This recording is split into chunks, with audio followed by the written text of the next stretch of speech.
Bonsoir, peuple de Londres. Veuillez tout d'abord m'excuser d'interrompre. Canal d'urgence!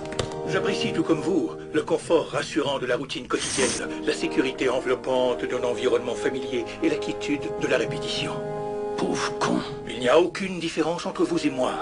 Mais concernant la commémoration des événements importants de notre histoire, associés la plupart du temps à la mort de quelqu'un ou à un conflit meurtrier et barbare, et fêtés par quelques jours de congé, j'ai pensé que nous pourrions commémorer ce 5 novembre, une date qui malheureusement est tombée dans l'oubli, en prenant sur notre emploi du temps, en nous asseyant et en parlant, vous et moi.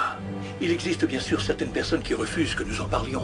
Je dois réfléchir, Je suppose même que des ordres ont déjà été hurlés dans des téléphones et que des hommes armés seront bientôt en route pour venir m'arrêter. Le chancelier Sutler. C'est la merde. Et pourquoi? Parce que si nos dirigeants communiquent avec nous par des volées de coups de matraque, ils savent que les mots sont des armes bien plus redoutables. Les mots nous donnent l'accès à la compréhension et à ceux à qui ils sont adressés à l'établissement de la vérité. Et la vérité, comme vous le savez, n'est pas l'apanage de notre gouvernement actuel. Monsieur, vous vouliez un studio à l'épreuve des balles et qui puisse couvrir la totalité de la ville. Cruauté et injustice, intolérance et oppression. Alors que vous aviez le droit de vous exprimer avec une totale liberté de parole et de pensée, aujourd'hui, le pouvoir vous surveille nuit et jour, contraignant votre conformisme et sollicitant votre soumission. Il nous faut des caméras. Comment sommes-nous arrivés là? À qui la faute? Il y en a bien certains qui sont plus responsables que d'autres, et ceux-là devront rendre des comptes.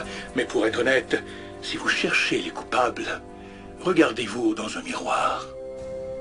Je connais vos raisons. Je sais que vous aviez peur, c'est légitime. La guerre, la terreur, la maladie. Devant une telle myriade de problèmes, la raison se fait rapidement altérer et nous perdons vite tout sens commun. La peur a guidé vos actions et dans votre détresse, vous vous êtes tourné vers le grand chancelier Adam Sutler. Il vous a promis l'ordre, il vous a promis la paix.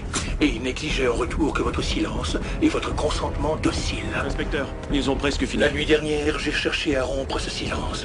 La nuit dernière, j'ai fait exploser le Old Bailey pour que ce pays se souvienne de ce qu'il a oublié. Il y a plus de 400 ans, un citoyen remarquable a voulu graver à jamais la date du 5 novembre dans nos mémoires. Son intention était de rappeler au monde que l'équité, la justice et la liberté n'étaient pas que des mots, mais les pierres angulaires d'une société. Donc, si vous ne souffrez de rien, si les crimes de ce gouvernement vous ont laissé indifférent jusqu'à ce jour, alors vous seriez en droit de refuser toute commémoration en date du 5 novembre. Mais si, par contre, vous voyez ce que je vois, si vous ressentez ce que je ressens, et si vous désirez ce que je désire, alors je vous demande de vous joindre à moi dans un an, jour pour jour, devant les portes du Parlement. Et alors, tous ensemble, nous leur ferons vivre un 5 novembre que ni le monde ni eux ne pourront oublier.